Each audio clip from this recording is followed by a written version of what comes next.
عليكم كي دايرين؟ لاباس عليكم حبايبي؟ اش اخباركم؟ كنتمنى تكونوا على خير وبخير ونلقاكم هذا الفيديو بصحه وسلامه. واليوم غادي نقدم معكم في وصفات طرافي نجاس عصير ديال الحامض. كلشي كيحب الحامض، وبخصوص في رمضان دابا كنبغيو شي حاجه تكون بارده هكا.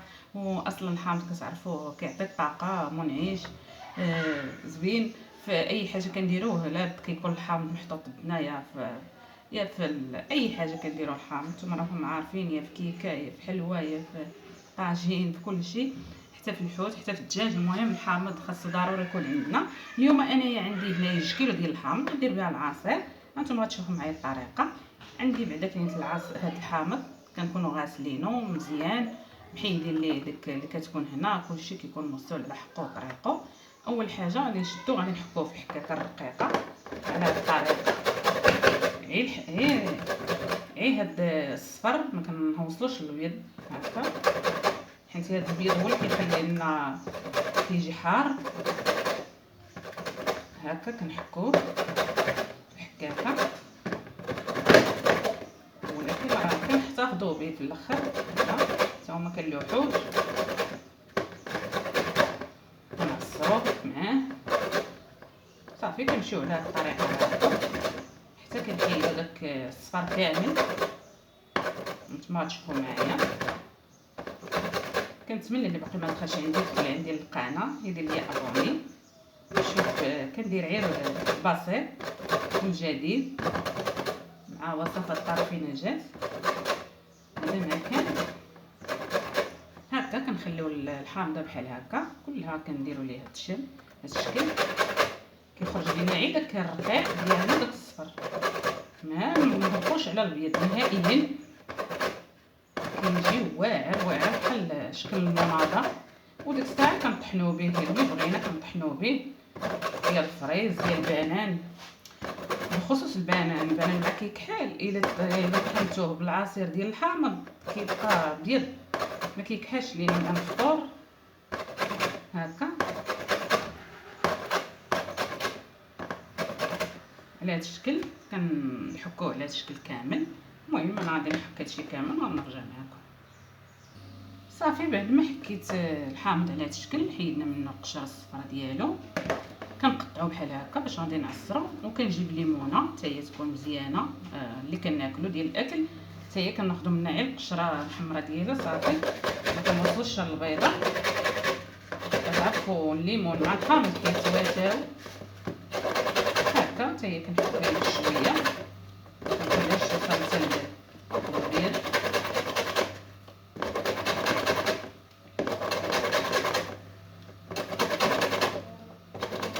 هاد العصير كنديرو كيبقى عندنا كنعصرو به اي حاجه بغيناها.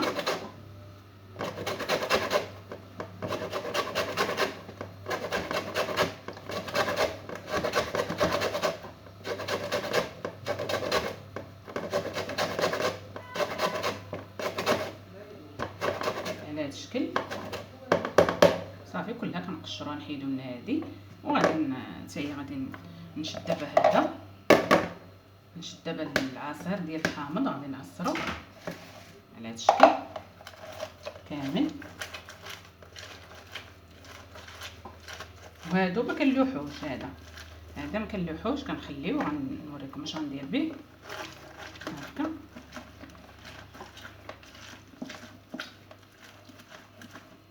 صافي انا نعصر هادشي صافي. بعد ما عصرته كامل اهم حاجه هاد العظوم ما يطيحوش لينا في العصير نهائيا. نعصروه كنكبوه على هاد اللي درنا صافي. بعد ما كملنا الحامض في العصير درناه هنايا، غادي نزيدو هاد الليمونه حتى هي كنعصروها كنزيدوها مع هاد العصير في الحامض هكا.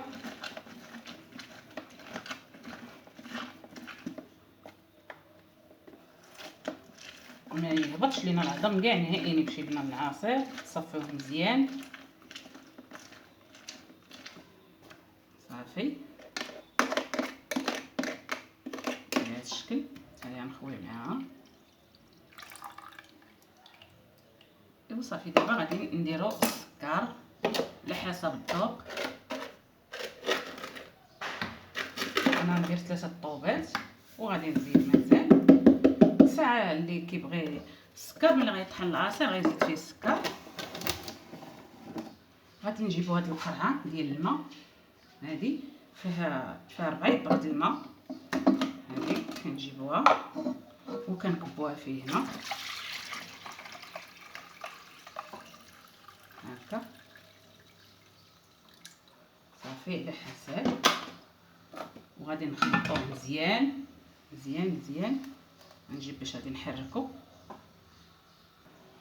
صافي. دابا كنحرك فيه هكا مزيان، غنخليه حتى نحس بيه داك السكر داب، عاد غنرجع نبدا نطحن فيه وداكشي، وغادي نبدا نصفي فيه.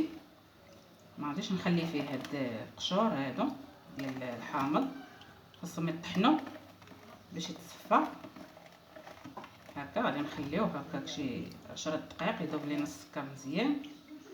اولا هذا دابا في هاد الوقيته كنحركوه هكا وغادي نطحنوه وغادي نصفيوه ديك الساعه. الا بغينا ديك الساعه نعصروه مع الفريز، نعصروه مع التفاح، نعصروه مع البنان، كيكون عندنا هذا جاهز زعما. ها هو كنطحنو، طحنتو كيولي على هذا الشكل بحال هكا. كنصفيوه الصفايه هكا باش لا بقى لينا داك الحشف وداك الشيء بقى هنا على هذا الشكل. كنصفيوه كامل، كيخرجنا تقريبا بزاف غير هاد شويه. كنزيدو عاوتاني هذا تا هو كنردو عاوتاني في كنطحنوه هكا حتى كنطحنو كامل داكشي. عاد غنصرو بيه داكشي اللي بغينا صافي. بعد ما عصرناه كامل هكا طحناه، كيبقى لينا هاد الحشف ديالو. هذا ما كنرميوش، كنديروه في شي قرعه هكا، كنديروه في فريكو. ملي كنبغيو نديرو شي كيكه ولا شي حاجه كنجبدو شي معلقه بحال هكا صغيره ولا شي حاجه وكنديروه في الحلوه. وداكشي انا كنحتفظ به، ما كيجمد ما والو، كيبقى بحال هكا مفرتت في فريكو صافي على هذا الشكل بحال هكا. كيولي عندنا عصير على هكا. بغيتو تشربوه بحال هكا شربوه، بغيتو طحنوه مع شي حاجه طحنوه بحال هكا. كيخرج لينا وعلى حسب السكر، اللي بغى يزيد السكر يزيد. دابا نردو في هذه القرعه فين كان الماء وداكشي، وعاد غادي نطحنو مع شويه الفريز صافي. بعد ما صفيتو ودرتو في القرعه هنايا خليتو هكا. وهذا بغيت نطحن به، عندي هنايا 2 تفاحات غنزيد عليها 2 كيسان ديال هذا العصير وغادي نطحنو. وعندي هنايا 2 بنانات، هي غادي نزيد عليها 2 كيسان العصير وغادي نطحنو. وعندي هنايا الفريز على حسب سميتو، عندي هكاك شي 4 هكاك سميتو. كل وحده غناخذ منها 2 كيسان ديال العصير وغادي نطحنو. بغينا نزيدو السكر زيدو، ما بغيناش نخليوه على داك المذاق ديالو. وهذا غنخليوه هكا طبيعي، اللي بغا راه كيشرب منه. هذا ما كان نطحن ونرجع معاه صافي. انا وجدت هذا العصير، واحد درتو بالبنان، واحد درتو هذا سميتو بالتفاح، وهذا درتو بالفريز، وهذا درتو بالنعناع. يعني كنوعو عصير واحد كنوعو منه وكنخليو هذا طبيعي. اللي بغى يشرب شي حاجه هكا كنكونوا جالسين هكا في الفطور كنحطو حتى انا هاد القرعه كنبقاو نخويو منها بحال هكا. اللي بغى شي كاس كيعمرو كنديرو فيها الثلج وكنحطوه حدانا هكا. بلاصه نشربوا الماء نشربوا هذا الكويس منه منعش منه بارد. هذا ما كان كيجي على هذا. كنتمنى يعجبكم ولا لا يخطيكم كنتمنى يعجبكم وديروا ليه كومونتير وديروا ليه لايك.